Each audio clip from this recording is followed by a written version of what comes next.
거기 비켜. 차 세워야 한다고. 아, 예, 죄송합니다. 여러분, 안녕하십니까? 오늘 들려드릴 이야기는 한 노인의 특별한 실험에 관한 이야기입니다. 2024년 가을, 서울 강남의 한 대기업 본사 건물. 그곳에 낡은 작업복을 입은 80대 노인 한 분이 나타났습니다. 구부정한 허리, 해진 운동화, 그리고 주름 가득한 얼굴. 누가 봐도 평범한, 아니 어쩌면 초라해 보이는 청소 노동자였습니다. 하지만 아무도 몰랐습니다. 그가 바로 이 건물의 주인이자 자산 3조 원대 건설회사 태산그룹의 박철수 회장이라는 사실을요. 만약 여러분 앞에 이런 노인이 나타난다면 여러분은 어떤 선택을 하시겠습니까? 그냥 지나치시겠습니까? 아니면 잠시 멈춰서서 손을 내밀어 주시겠습니까? 오늘 이야기는 바로 이 질문에서 시작됩니다. 그럼 지금부터 82세 노인이 일주일 동안 겪은 놀라운 여정을 함께 따라가 보시겠습니다. 박철수, 1942년생, 올해 나이 82세입니다. 그는 전쟁고와 출신으로 맨손으로 재벌 기업을 일궈낸 입지전적 인물입니다. 1950년 한국 전쟁 당시 8살이었던 철수는 부산 피난길에서 부모님을 잃었습니다. 형제도 친척도 없었습니다. 그렇게 혼자가 된 소녀는 부두에서 짐을 나르며 하루하루를 버텨냈습니다. 15살 때부터는 건설 현장에서 일했습니다. 새벽 5시에 일어나 밤 10시까지 일했습니다. 쉬는 날도 명절도 없었습니다. 그렇게 10년을 버텼습니다. 25살이 되던 해 철수는 작은 건설 하청업체를 차렸습니다. 직원은 단 3명, 사무실은 판잣집 한 칸이었습니다. 하지만 철수에게는 남들과 다른 점이 하나 있었습니다. 절대 포기하지 않는다는 것, 그리고 사람을 철저히 계산적으로 본다는 것이었습니다. 이 사람이 내게 무엇을 줄 수 있는가? 이 관계가 내 사업에 어떤 도움이 되는가? 철수는 모든 만남을 이렇게 판단했습니다. 감정은 배제했습니다. 오직 이익과 손해만 계산했습니다. 그 결과 사업은 승승장구했습니다. 1970년대 철수의 회사는 중견 건설사로 성장했습니다. 1980년대에는 대기업 반열에 올랐습니다. 1990년대에는 해외 진출까지 성공했습니다. 2000년대에는 재계 10위권 안에 들어갔습니다. 박철수는 성공했습니다. 돈도 벌었고 명예도 얻었습니다. 하지만 그 대가는 너무나 컸습니다. 철수는 3번 결혼했습니다. 첫 번째 부인과는 당신은 일만 안다는 말을 남기고 이혼했습니다. 두 번째 부인과는 당신 곁에 있으면 숨이 막힌다며 헤어졌습니다. 세 번째 부인은 5년 전 세상을 떠났습니다. 임종 직전 그녀는 이렇게 말했습니다. 당신은 평생 사람을 사랑하는 법을 몰랐어요. 자식은 5명입니다. 하지만 아무도 아버지와 가까이 지내지 않습니다. 큰아들은 미국에 삽니다. 1년에 한 번 명절에만 형식적인 전화를 합니다. 둘째 아들은 사업가입니다. 아버지 회사와 경쟁 관계에 있습니다. 만나면 싸우기 일쑤입니다. 셋째 딸은 결혼 후 연락을 끊었습니다. 남편이 장인어른은 사람을 도구로 본다며 만남을 거부했기 때문입니다. 넷째 아들은 회사 전무로 있지만 관계는 차갑습니다. 아버지를 아버지로 보지 않고 상사로만 대합니다. 그리고 막내딸 민수정. 15년 전 25살이었던 수정이는 아버지 앞에서 이렇게 외쳤습니다. 아버지는 사람이 아니에요. 돈만 아는 기계예요. 그날 이후 수정이는 집을 나갔습니다. 전화번호도 바꿨습니다.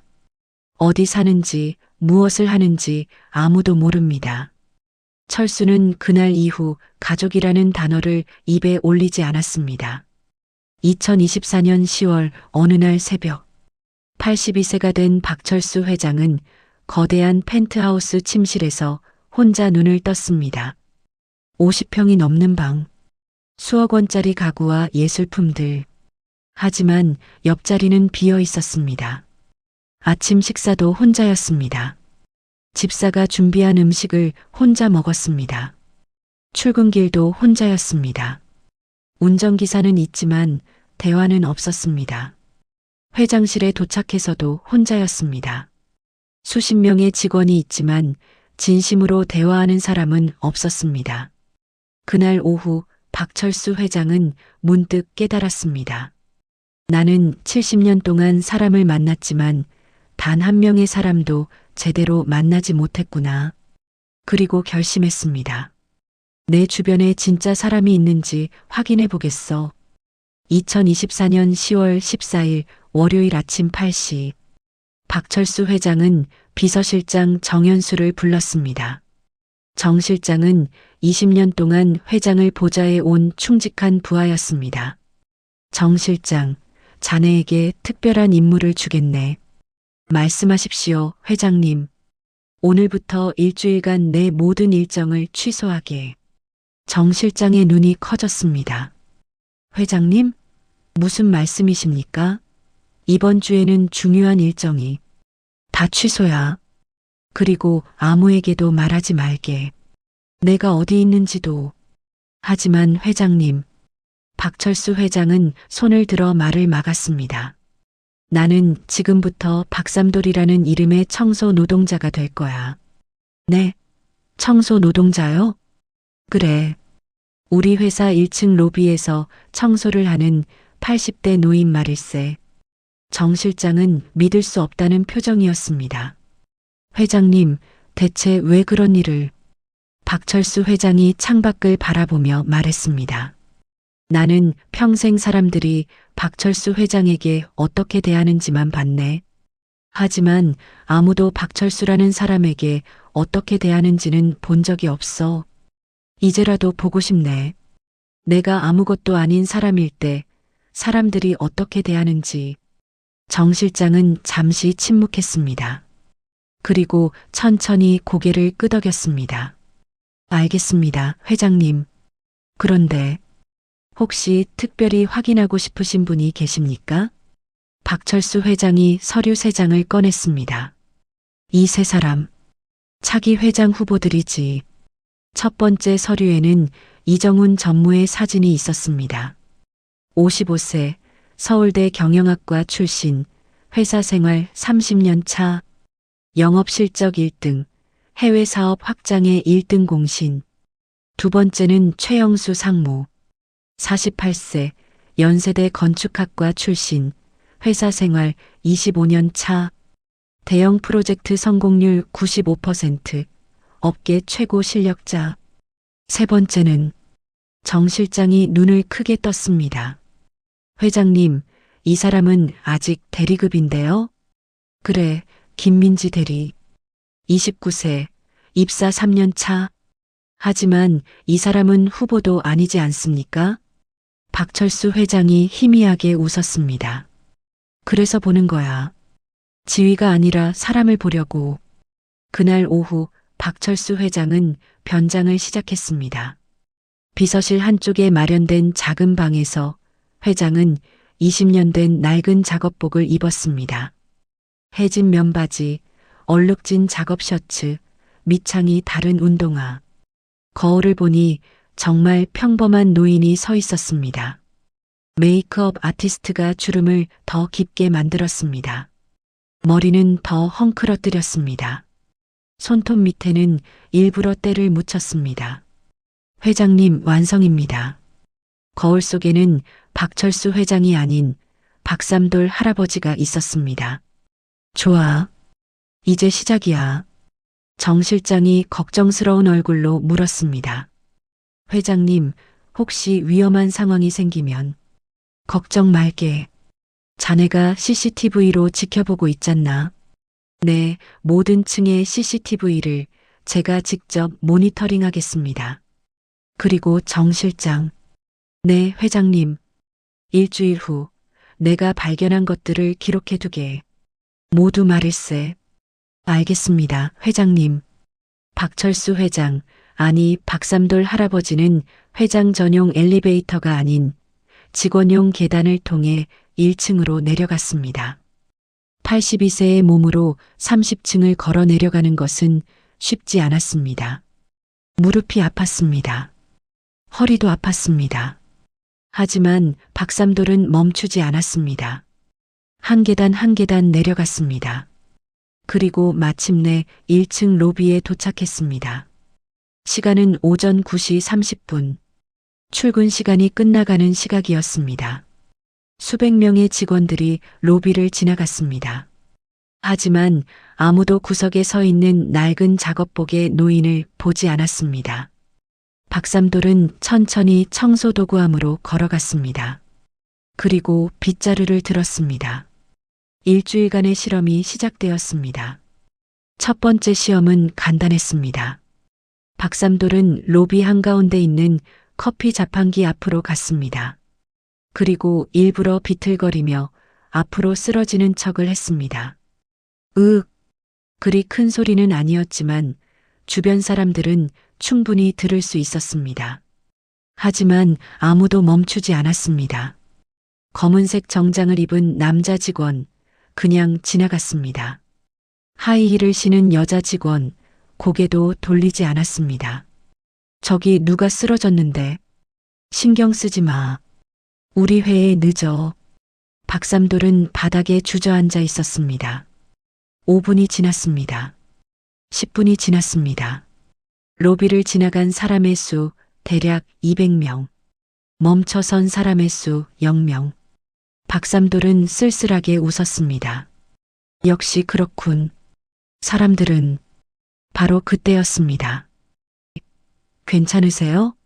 젊은 여성의 목소리가 들렸습니다. 박삼돌이 고개를 들었습니다. 20대 후반으로 보이는 여성이 달려오고 있었습니다. 검은색 정장에 하얀 블라우스, 사원증을 보니 인사팀 김민지 대리라고 적혀 있었습니다.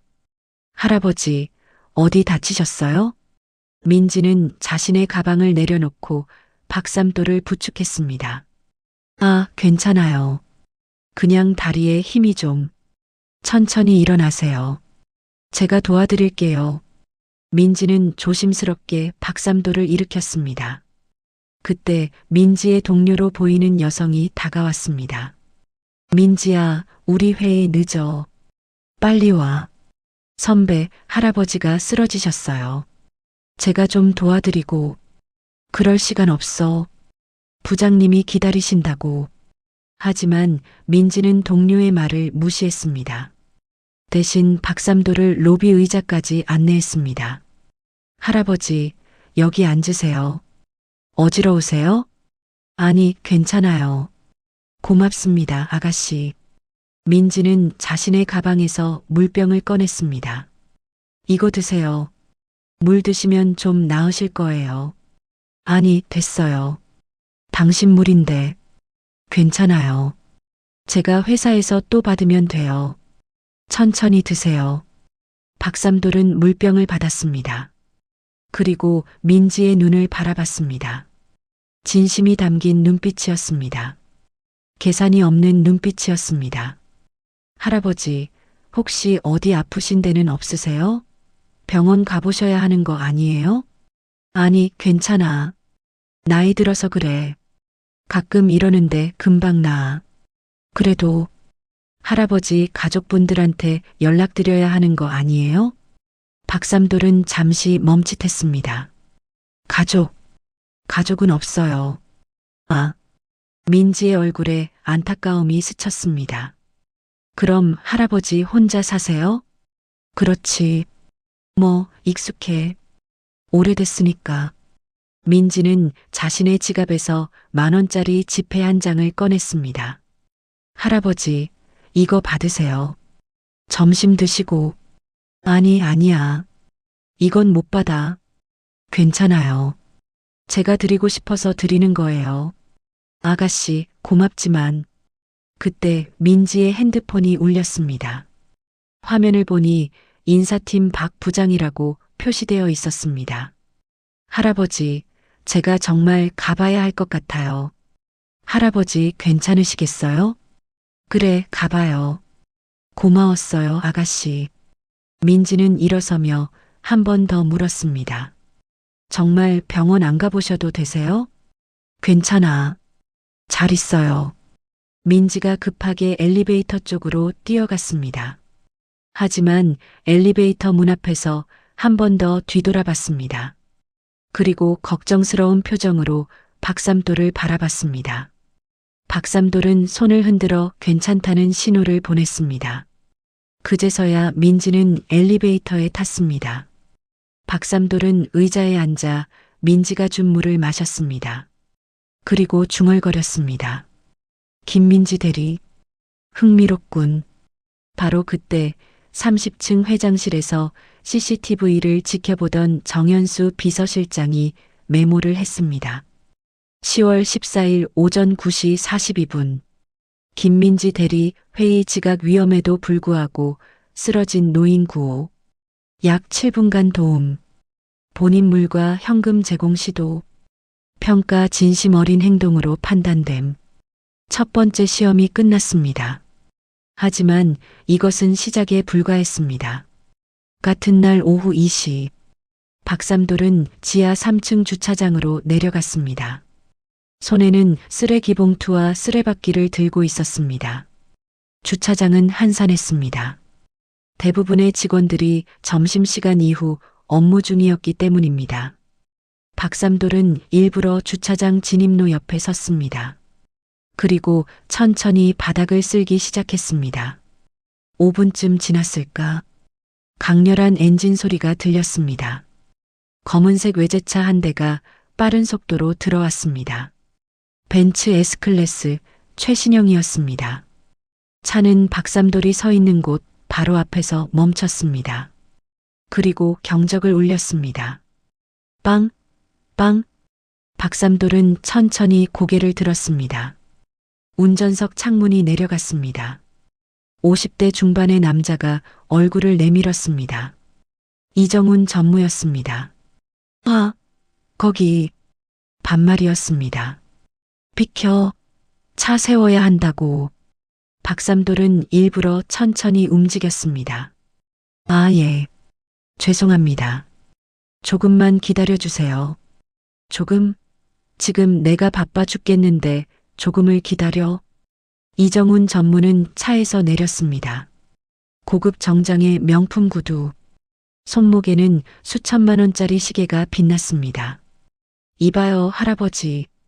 여기가 놀이터예요? 왜 이렇게 느릿느릿해요? 죄송합니다. 나이가 들면 일을 하지 말든가. 방해나 하지 말고. 박삼돌은 쓰레기 봉투를 들고 옆으로 비켰습니다. 하지만 이정훈의 불평은 계속되었습니다. 요즘 청소 인력 관리가 왜 이래? 정 실장한테 말해야겠어. 이 나이에 뭐 하는 거예요? 밥이나 제대로 먹고 다녀요? 이정훈은 박삼돌을 위아래로 훑어봤습니다. 마치 물건을 평가하듯이. 에휴, 꼴 좀 봐. 옷도 저게 뭐예요?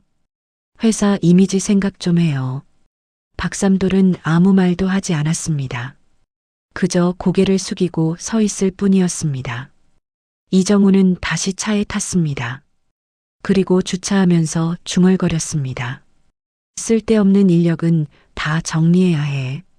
저런 노인들 때문에 효율이 떨어진다니까. 차가 떠나고 나서 박삼돌은 천천히 고개를 들었습니다. 30층에서 이 모든 것을 지켜보던 정 실장이 메모했습니다. 10월 14일 오후 2시 18분. 이정훈 전무, 노인 청소부에게 반말 및 모욕적 발언. 인격 존중 없음. 30분 후 오후 2시 50분. 또 다른 차가 들어왔습니다. 이번에는 회색 BMW였습니다. 최영수 상무의 차였습니다. 박삼돌은 같은 위치에서 청소를 하고 있었습니다. 최영수 상무도 경적을 울렸습니다. 하지만 이정훈보다는 조금 짧게. 창문이 내려가고 최 상무가 말했습니다. 저기요, 아저씨. 차 좀 세워야 하는데 비켜주시겠어요? 반말은 아니었지만 존댓말도 아니었습니다. 박삼돌은 역시 천천히 비켰습니다. 최상무는 짜증스러운 표정으로 차를 세웠습니다. 그리고 내리면서 혼잣말처럼 중얼거렸습니다. 나이 든 사람들은 정말 느려. 효율이 없다니까. 하지만 적어도 면전에서 욕을 하지는 않았습니다. 그냥 무시했을 뿐입니다. 최상무는 박삼도를 한번 쳐다보지도 않고 엘리베이터로 향했습니다. 마치 투명 인간을 대하듯이. 정 실장이 또 메모했습니다. 10월 14일 오후 2시 53분. 최영수 상무, 노인 청소부를 투명인간처럼 대우. 직접적 모욕은 없으나 인격 존중 부재. 오후 3시 10분. 세 번째 차가 들어왔습니다. 낡은 소형차였습니다. 10년은 된 것처럼 보였습니다. 차에서 내린 사람은 김민지 대리였습니다. 민지는 주차 공간을 찾다가 박삼도를 발견했습니다. 할아버지. 민지가 달려왔습니다. 할아버지, 아침에 쓰러지셨던 분 아니세요? 아, 그래요. 아가씨 덕분에 괜찮아졌어요. 정말 다행이다. 그런데 할아버지, 여기서 청소 일하세요? 응, 그렇지. 이래야 먹고 살지. 민지의 얼굴에 걱정이 가득했습니다. 할아버지, 아침에 쓰러지셨는데 일하셔도 돼요? 쉬셔야 하는 거 아니에요? 괜찮아. 이 정도는 괜찮아. 그래도 민지는 잠시 생각하더니 자신의 가방을 뒤졌습니다. 그리고 작은 초콜릿바 하나를 꺼냈습니다. 할아버지, 이거 드세요. 당 떨어지면 안 좋거든요. 아니, 아가씨. 이건 괜찮아요.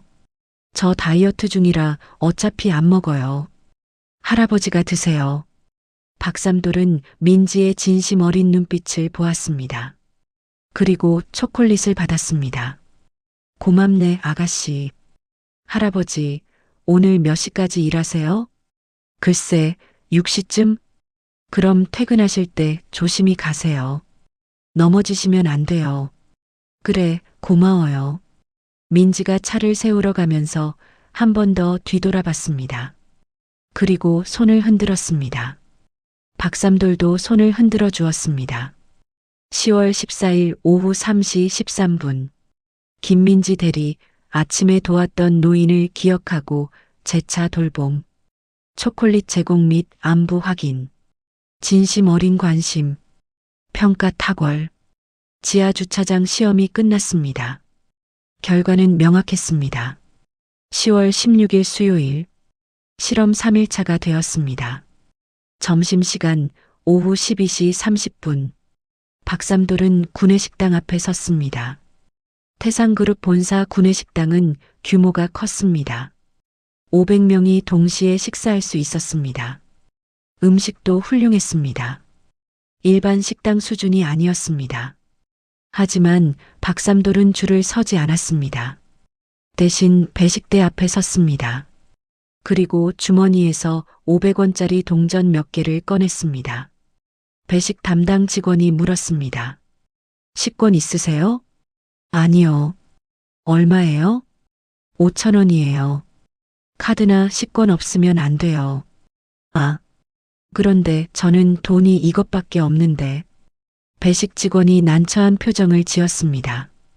뒤에서 기다리던 사람들이 웅성거리기 시작했습니다. 뭐야, 저 사람. 식권도 없이 왜 줄을 서? 청소하시는 분들도 구내식당 써요? 처음 보는데. 에이, 빨리 좀 해요. 우리 시간 없다고요. 박삼돌은 당황한 표정을 지었습니다. 죄송합니다. 제가 잘 몰라서. 할아버지, 여기는 직원 식당이에요. 외부인은 못 드셔요. 아, 그래요? 죄송합니다. 박삼돌이 돌아서려는 순간이었습니다. 할아버지, 익숙한 목소리였습니다. 김민지 대리가 달려왔습니다. 할아버지, 점심 안 드셨어요? 응, 그런데 여기는 식권이 있어야 한대서. 민지는 즉시 자신의 지갑에서 식권을 꺼냈습니다. 제 거 쓰세요. 저 오늘 밖에서 먹기로 했어요. 아니, 아가씨. 그럼 아가씨는 괜찮아요. 친구랑 약속 있어요. 할아버지, 이거 쓰세요. 배식 직원이 난처한 표정으로 말했습니다. 대리님, 규정상 식권 양도는 민지가 단호하게 말했습니다. 제 식권이에요. 제가 누구 주든 상관없잖아요. 하지만 할아버지, 뭐 드시고 싶으세요? 오늘 불고기 맛있어요. 민지는 직접 박삼돌의 식판을 들고 배식을 받기 시작했습니다. 불고기, 밥, 국, 김치, 나물 반찬, 식판 가득 담았습니다. 여기요, 할아버지. 저쪽 빈자리에 앉으세요. 민지는 박삼돌을 빈 테이블로 안내했습니다. 그리고 물과 숟가락, 젓가락까지 챙겨주었습니다. 천천히 드세요. 할아버지, 아가씨, 정말 고마워요. 그런데 아가씨는 저 정말 약속 있어요. 걱정 마세요. 민지가 웃으며 손을 흔들고 식당을 나갔습니다. 박삼돌은 식판을 바라봤습니다. 따뜻한 밥, 김이 모락모락 나는 국, 그리고 정성껏 담긴 반찬들. 언제 마지막으로 이런 마음을 받아봤을까? 박삼돌의 눈가가 뜨거워졌습니다. 하지만 주변 사람들의 시선은 차가웠습니다.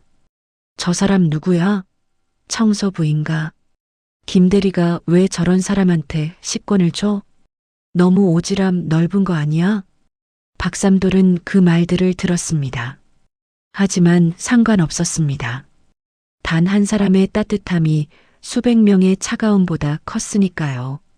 박삼돌은 천천히 밥을 먹기 시작했습니다. 한 숟가락 한 숟가락. 이상하게 눈물이 날 것 같았습니다. 82년을 살면서 수없이 많은 식사를 했습니다. 최고급 레스토랑에서도 먹었고 해외 미슐랭 식당에서도 먹었습니다. 하지만 오늘 이 구내식당 밥만큼 따뜻한 식사는 없었습니다. 30층 회장실. 정현수 비서실장이 메모했습니다. 10월 16일 오후 12시 37분.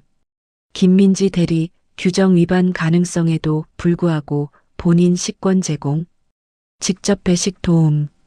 주변 시선 무시하고 노인 돌봄. 평가 최고 등급. 점심시간이 끝났습니다. 박삼돌은 식판을 반납하고 식당을 나왔습니다. 그리고 화장실로 갔습니다. 거울을 보며 얼굴을 씻었습니다. 눈가에 맺힌 물기를 닦았습니다.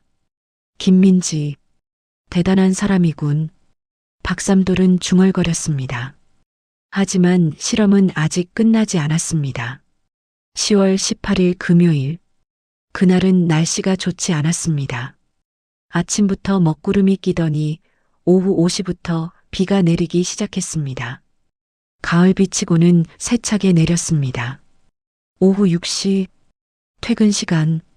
직원들이 하나둘 본사 건물을 빠져나갔습니다.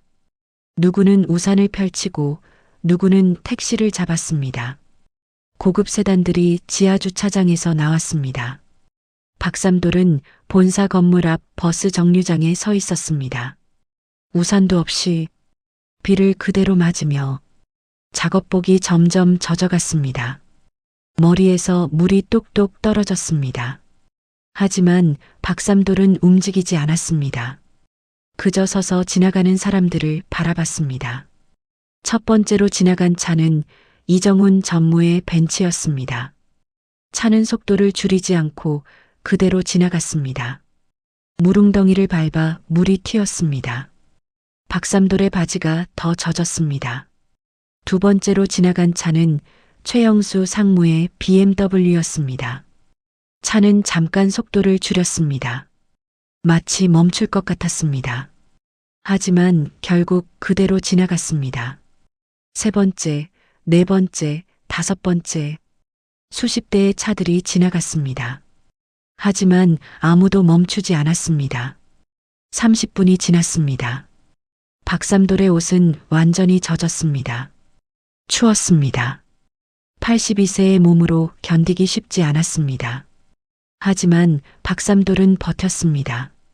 오후 6시 35분. 자전거 한 대가 다가왔습니다. 빗속을 천천히 달리는 자전거. 자전거가 박삼돌 앞에서 멈췄습니다. 김민지 대리였습니다. 할아버지. 민지는 자전거에서 내렸습니다. 할아버지, 왜 이러고 계세요? 우산도 없이. 아가씨. 괜찮아. 버스 기다리는 중이야. 무슨 괜찮아요. 이러시면 감기 걸려요. 민지는 자신의 작은 우산을 박삼돌에게 건넸습니다. 이거 쓰세요. 아니, 아가씨. 그럼 아가씨는? 저는 괜찮아요. 저 젊잖아요. 민지는 우산을 박삼돌 손에 쥐어줬습니다. 그리고 비를 맞으며 자전거를 끌기 시작했습니다. 아가씨, 안 돼. 당신이 졌잖아. 할아버지, 버스 언제 와요? 글쎄, 한 10분 뒤? 그럼 택시 타세요. 제가 불러드릴게요. 민지는 핸드폰을 꺼내 택시 앱을 열었습니다. 택시는 너무 비싸. 괜찮아. 할아버지, 건강이 더 중요해요. 택시비는 제가 낼게요. 아니, 그럴 순 없지. 민지와 박삼돌이 실랑이를 벌이는 사이 비는 더 세차게 내렸습니다. 민지의 머리카락에서 물이 줄줄 흘렀습니다. 정장 재킷이 완전히 젖었습니다. 하지만 민지는 신경 쓰지 않았습니다. 할아버지, 저기 택시 와요. 빨리 타세요. 민지가 손을 들어 택시를 세웠습니다. 그리고 박삼돌을 택시 쪽으로 안내했습니다. 할아버지, 집 주소 기사님한테 말씀드리세요. 아가씨, 정말 고마워요. 괜찮아요. 빨리 들어가세요. 옷 갈아입으셔야 해요. 박삼돌이 택시에 탔습니다. 창문을 내리고 민지에게 말했습니다. 아가씨도 빨리 집에 가요. 감기 걸려요. 네, 할아버지. 조심히 가세요. 택시가 출발했습니다. 박삼돌은 뒤를 돌아봤습니다. 민지는 여전히 빗속에 서서 손을 흔들고 있었습니다. 완전히 젖은 몸으로. 하지만 얼굴에는 웃음이 가득했습니다. 박삼돌의 눈에서 뜨거운 것이 흘렀습니다. 비인지 눈물인지 알 수 없었습니다. 택시 기사가 물었습니다. 할아버지, 따님이세요? 아니야. 그냥 천사지. 30층 회장실. 정현수 비서실장은 CCTV로 이 모든 것을 지켜봤습니다. 그리고 메모했습니다. 10월 18일 오후 6시 38분. 김민지 대리 본인 우산 제공 후 빗속에서 노인을 위해 택시 호출. 본인은 완전히 젖었으나 개의치 않음. 평가 인간성 최고 등급. 정 실장도 모르게 눈시울이 붉어졌습니다. 회장님, 좋은 분을 찾으셨습니다. 그날 밤 박삼돌, 아니 박철수 회장은 펜트하우스로 돌아왔습니다. 젖은 옷을 벗고 따뜻한 물로 샤워를 했습니다. 하지만 마음은 편하지 않았습니다. 거실 소파에 앉아 창밖을 바라봤습니다. 서울의 야경이 보였습니다. 반짝이는 불빛들. 하지만 박철수의 마음속은 어두웠습니다. 오늘 빗속에서 본 김민지의 모습이 자꾸 떠올랐습니다. 그리고 동시에 오래된 기억 하나가 떠올랐습니다. 1977년 여름. 당시 박철수는 35세였습니다. 작은 건설 회사를 운영하고 있었습니다. 아직 재벌은 아니었지만 사업은 잘 되고 있었습니다.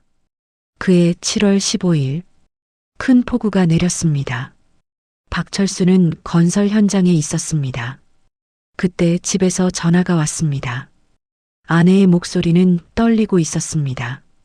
여보, 양수가 터졌어요. 병원에 가야 할 것 같아요. 둘째 딸 민수정을 임신 중이었습니다. 지금 오늘은 안 돼. 오늘 콘크리트 타설해야 해.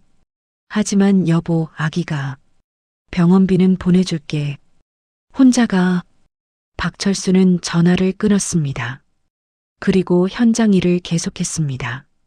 그날 밤 11시 아내에게서 다시 전화가 왔습니다. 딸이에요. 건강한 딸. 그래, 잘 됐네. 나 지금 바빠. 내일 가볼게. 하지만 다음 날도 가지 않았습니다. 그 다음 날도, 그 다음 날도 일주일 후에야 병원에 갔습니다. 아내는 아무 말도 하지 않았습니다. 하지만 눈빛은 차가웠습니다. 딸 민수정은 아버지를 보고도 울지 않았습니다. 마치 이미 알고 있었다는 듯이 시간이 흘렀습니다. 민수정은 자라면서 아버지를 피했습니다.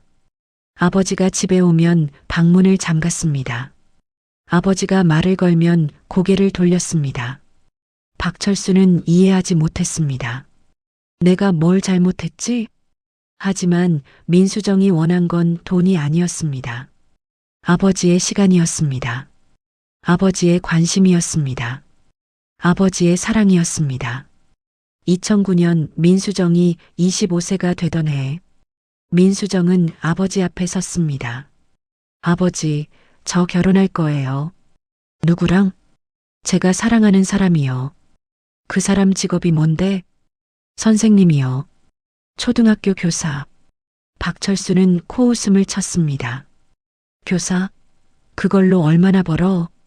아버지, 돈이 중요한 게 아니에요. 돈이 중요하지 않다고?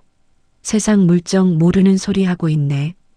저는 그 사람과 결혼할 거예요. 아버지가 반대해도 내가 반대하는데 어떻게 결혼을 해? 너 내 딸이잖아. 민수정이 웃었습니다. 차가운 웃음이었습니다. 전 아버지 딸이 아니에요. 아버지 소유물이죠. 뭐? 아버지한테 전 사람이 아니었어요. 그냥 아버지 재산 목록 중 하나였죠. 무슨 말도 안 되는. 아버지는 제가 태어날 때도 안 오셨어요. 그건 일이 있어서. 제 첫 돌잔치 때도 안 오셨어요. 일이 있어서. 제 초등학교 입학식 때도, 졸업식 때도, 중학교 때도, 고등학교 때도. 민수정, 그건. 아버지는 단 한 번도 제 학교 행사에 오신 적이 없어요. 박철수는 할 말이 없었습니다. 사실이었으니까. 하지만 나는 돈으로 다 해결할 수 있다고 생각하세요? 아버지는 사람이 아니에요. 민수정, 아버지는 돈만 아는 기계예요. 저는 그런 아버지 밑에서 못 살아요. 민수정은 집을 나갔습니다. 그날 이후 15년. 단 한 통의 전화도 문자도 없었습니다. 박철수는 처음에는 화가 났습니다. 건방진 것. 나중에 후회할 거야. 1년이 지났습니다. 화는 사라지고 궁금증이 생겼습니다. 잘 살고 있을까? 5년이 지났습니다. 궁금증은 그리움으로 바뀌었습니다. 보고 싶네. 10년이 지났습니다. 그리움은 후회로 바뀌었습니다. 내가 잘못했나? 15년이 지난 지금 박철수는 확신했습니다. 내가 틀렸어. 현재 2024년 10월 18일 밤 박철수는 소파에 앉아 눈물을 흘렸습니다. 82세 노인의 눈물. 평생 울지 않았던 남자의 눈물. 민수정아, 미안하다. 그때 핸드폰이 울렸습니다. 정현수 비서실장이었습니다. 회장님, 오늘 영상 확인하셨습니까? 응, 봤네. 김민지 대리.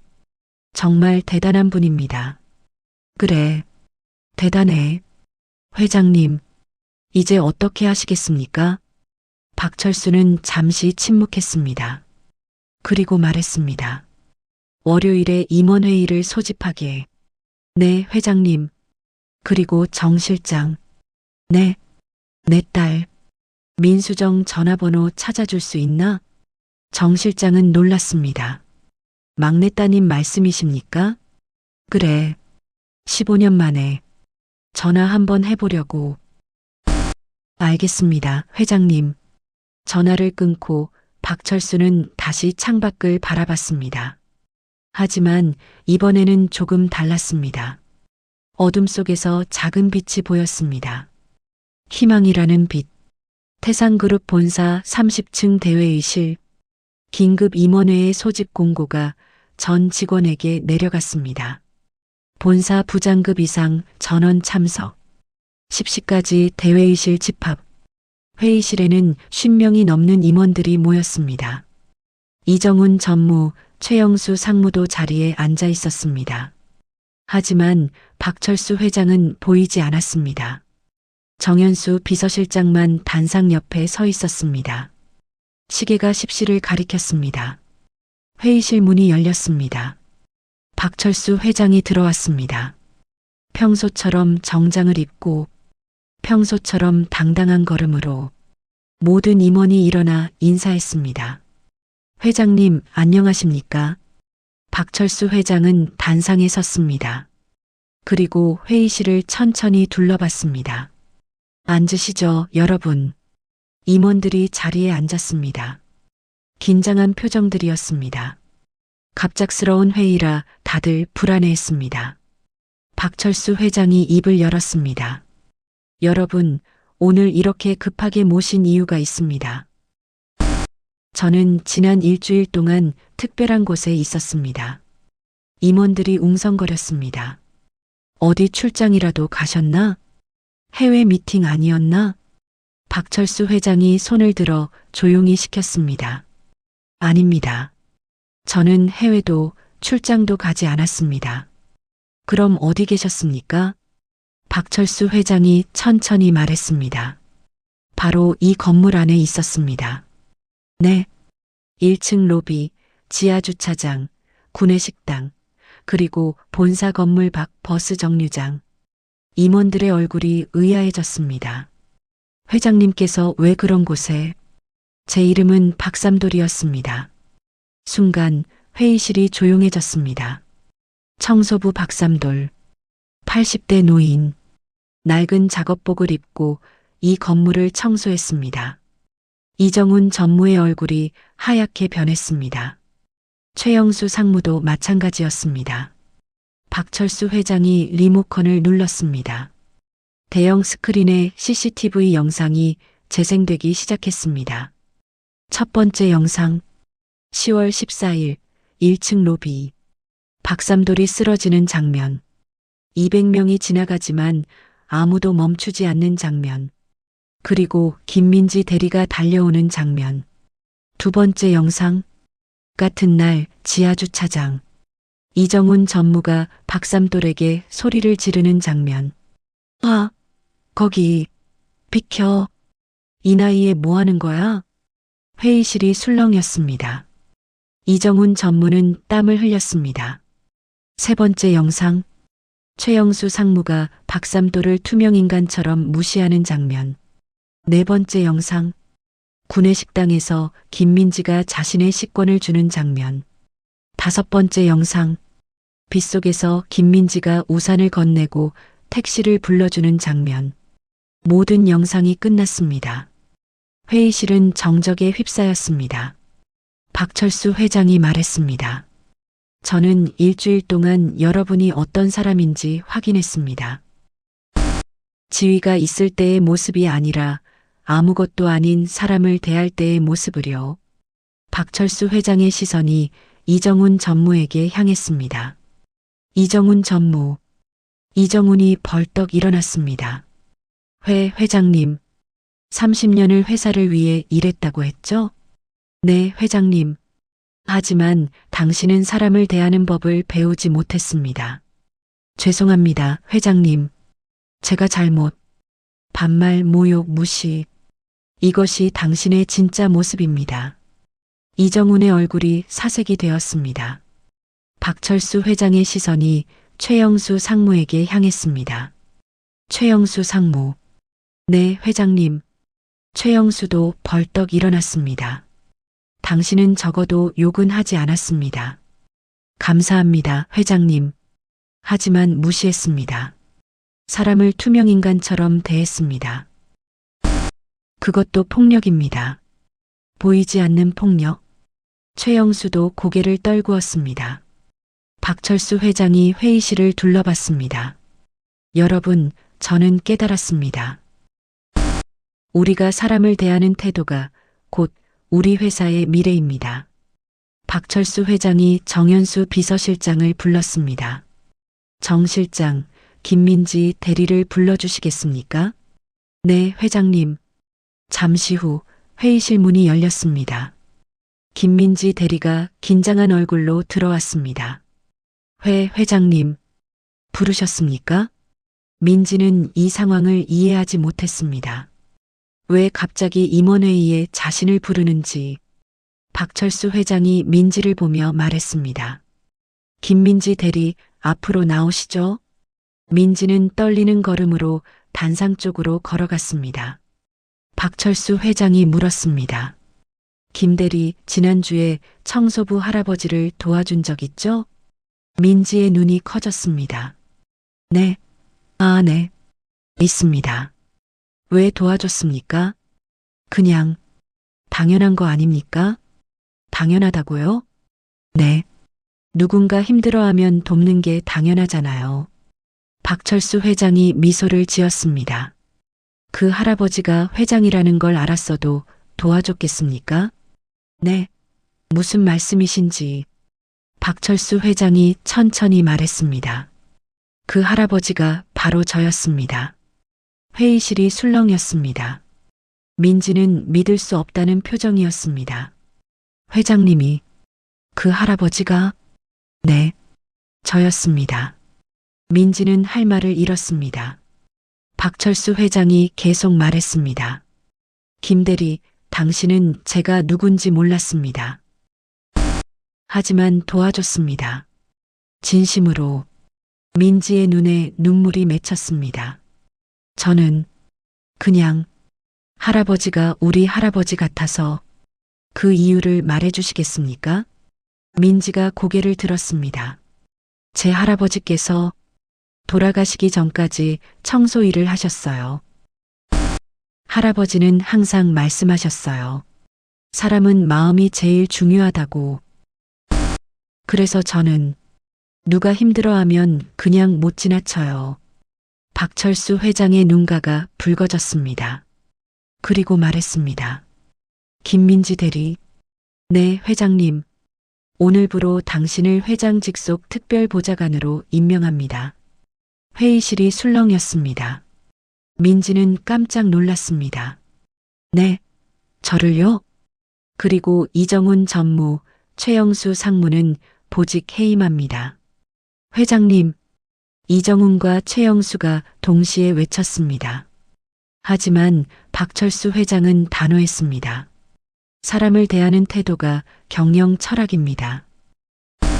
돈과 지위로 사람을 판단하는 자는 결국 돈과 지위에 배신당합니다. 박철수 회장이 전체 임원을 향해 말했습니다. 여러분, 명심하십시오. 우리가 만드는 건 건물이 아닙니다. 사람입니다. 우리가 세우는 건 회사가 아닙니다. 관계입니다.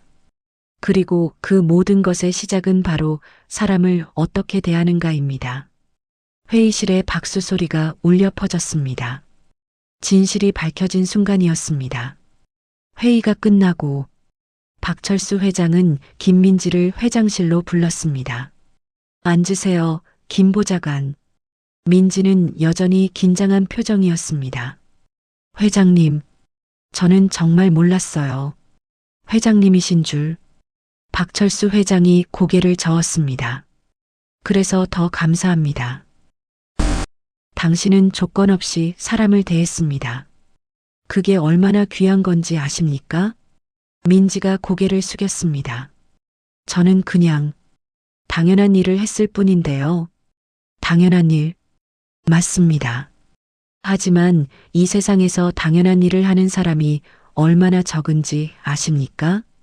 박철수 회장이 창밖을 바라봤습니다. 저는 82년을 살았습니다. 돈도 벌었고 명예도 얻었습니다. 하지만 진짜 사람은 만나지 못했습니다. 박철수 회장이 민지를 바라봤습니다. 당신 같은 사람을 말입니다. 민지의 눈에 눈물이 맺혔습니다. 박철수 회장이 계속 말했습니다. 김 보좌관, 제게 가족이 있습니다. 네, 알고 있습니다. 하지만 아무도 제 곁에 없습니다. 왜인지 아십니까? 민지는 대답하지 못했습니다. 제가 그들을 사람으로 대하지 않았기 때문입니다.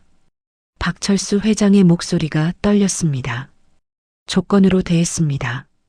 소유물로 대했습니다. 회장님, 특히 제 막내딸, 민수정. 15년 전에 집을 나갔습니다. 그 아이가 마지막으로 한 말이 있습니다. 박철수 회장이 눈을 감았습니다. 아버지는 사람이 아니에요. 돈만 아는 기계예요. 민지는 아무 말도 할 수 없었습니다. 그때는 화가 났습니다. 하지만 이제는 압니다. 그 아이 말이 맞았다는 걸. 박철수 회장이 책상 서랍을 열었습니다. 그리고 오래된 사진 한 장을 꺼냈습니다. 어린 여자아이가 웃고 있는 사진. 이게 민수정입니다. 5살 때. 예쁘네요. 이 사진을 찍던 날 저는 현장에 있었습니다.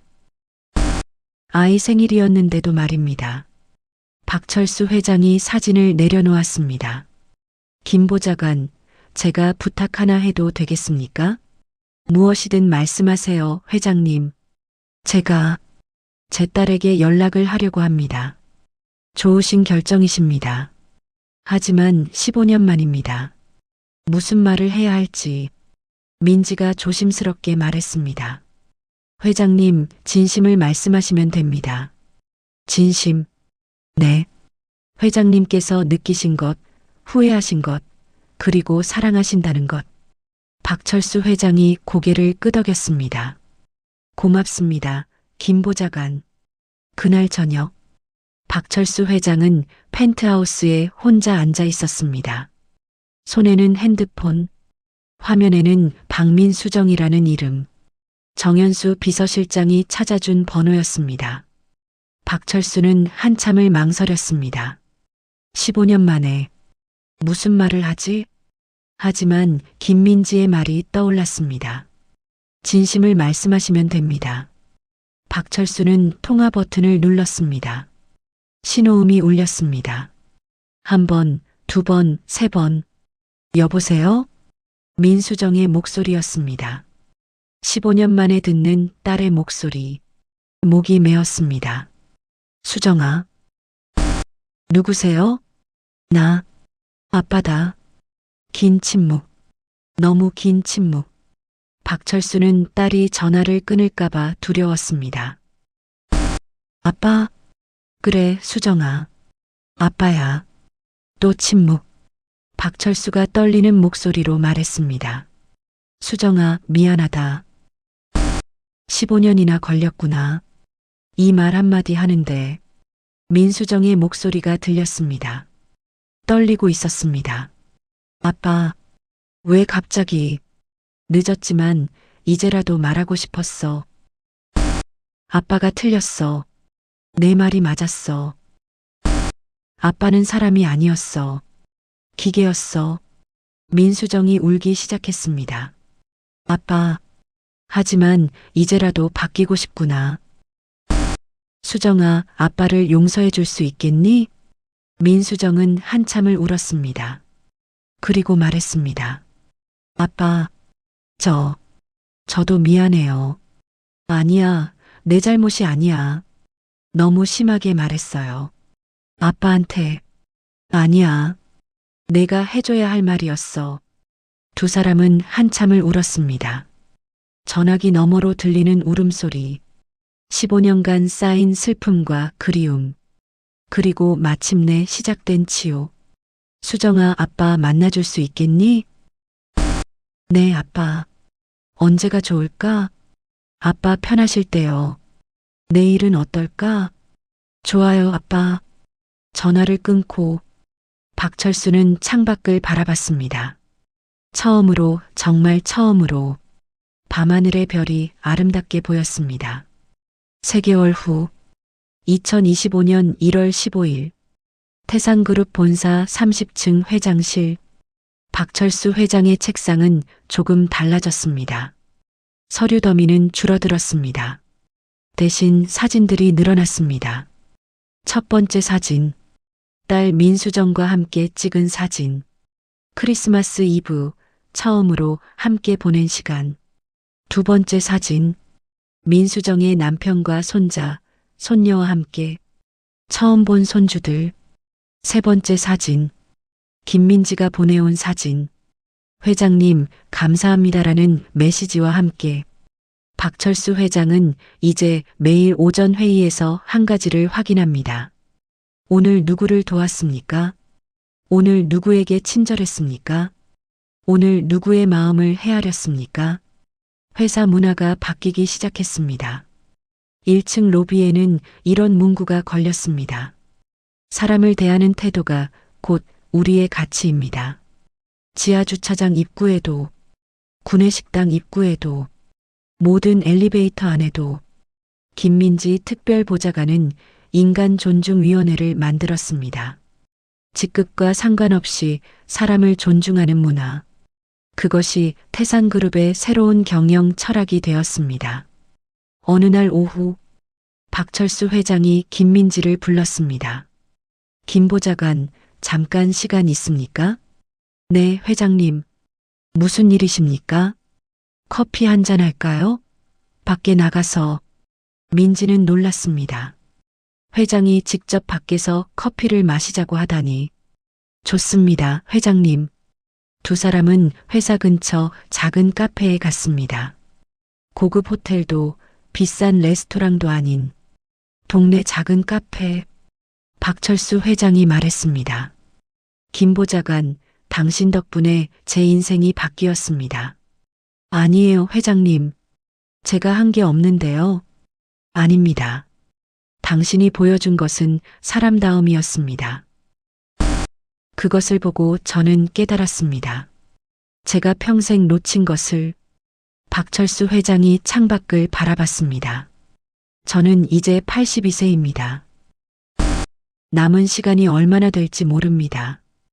회장님, 하지만 이제는 압니다. 어떻게 살아야 하는지. 박철수 회장이 민지를 바라봤습니다. 사람을 사람으로 대하며 살아야 한다는 것을.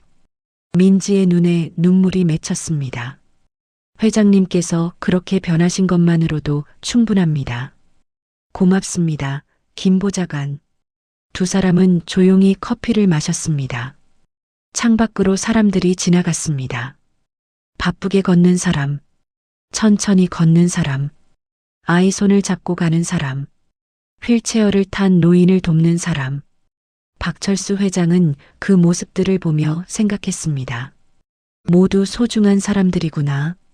조건이 아니라 있는 그대로의 사람들. 저녁. 박철수 회장은 민수정과 저녁 약속이 있었습니다. 매주 금요일, 이제는 빠지지 않는 약속. 레스토랑에 도착하니 민수정이 먼저 와 있었습니다. 아빠, 수정아. 두 사람은 포옹했습니다. 15년 만에 회복된 관계. 아직 완벽하지는 않지만 조금씩 나아지고 있었습니다. 아빠, 오늘 어떤 일 있었어요? 응, 김 보좌관이랑 커피 마셨어. 김민지 보좌관님이요? 아빠를 바꿔준 그분? 그래. 정말 대단한 사람이야. 민수정이 웃었습니다. 아빠 변하셨어요. 뭐가? 예전 아빠는 사람 얘기할 때 항상 능력, 실적 이런 거 먼저 말했잖아요. 근데 이제는 대단한 사람, 좋은 사람 이렇게 말씀하세요. 박철수 회장이 웃었습니다. 그렇구나. 아빠가 바뀌긴 했나 봐. 네, 아빠. 많이 바뀌셨어요. 좋은 쪽으로. 식사를 마치고 박철수 회장은 집으로 돌아왔습니다. 펜트하우스는 여전히 넓었습니다. 하지만 이제는 외롭지 않았습니다. 책상 위 사진들, 핸드폰 속 따뜻한 메시지들, 다음 주 손주들을 만날 약속. 이 모든 것이 박철수를 채워주었습니다. 박철수는 일기를 쓰기 시작했습니다. 82세에 시작한 일기. 오늘의 일기. 2025년 1월 15일. 오늘 김민지 보좌관과 커피를 마셨다. 수정이와 저녁도 먹었다. 82년을 살고 나서야 알았다. 진짜 부자는 돈이 많은 사람이 아니라 마음을 나눌 사람이 많은 사람이라는 것을. 나는 이제 부자다. 늦었지만 진짜 부자가 되었다. 박철수는 펜을 내려놓았습니다. 그리고 창밖을 바라봤습니다. 서울의 밤, 반짝이는 불빛들, 그 불빛 하나하나가 누군가의 삶이었습니다. 누군가의 이야기였습니다. 박철수는 중얼거렸습니다. 모두 소중한 사람들이야. 그리고 처음으로 진심으로 웃었습니다. 2025년 봄, 태상그룹은 사람 중심 경영으로 업계의 주목을 받았습니다. 직원 만족도 1위, 이직률 최저, 그리고 무엇보다 사람들이 행복한 회사. 김민지 특별보좌관은 여러 기업에서 강연 요청을 받았습니다. 하지만 그녀는 변하지 않았습니다. 여전히 1층 로비를 지날 때면 청소하시는 분들께 인사했습니다. 여전히 구내식당에서 후배들과 함께 밥을 먹었습니다. 여전히 자전거로 출퇴근했습니다. 박철수 회장은 85세까지 회장직을 유지하기로 했습니다. 그리고 그 후에는 민수정에게 물려주기로 했습니다. 능력이 아니라 사람을 아는 마음 때문에. 어느 날 한 기자가 박철수 회장에게 물었습니다. 회장님, 인생에서 가장 중요한 것이 무엇입니까? 박철수 회장은 잠시 생각하더니 대답했습니다. 사람입니다. 그냥 사람. 사람이요? 네. 조건 없는 사람. 있는 그대로의 사람. 어떻게 그런 깨달음을 얻으셨습니까? 박철수 회장이 웃었습니다. 한 청소부 할아버지가 가르쳐 줬습니다. 청소부요? 네. 그 할아버지가 바로 저였거든요. 그리고 이 이야기는 많은 사람들에게 전해졌습니다. 나이가 들수록 우리는 많은 것을 얻습니다. 돈도, 지위도, 명예도. 하지만 가장 중요한 것을 잃기 쉽습니다. 바로 사람을 보는 마음. 진짜 부자는 돈이 많은 사람이 아닙니다. 진짜 성공은 높은 자리에 오르는 것이 아닙니다. 진짜 가치는 사람을 어떻게 대하느냐에 있습니다.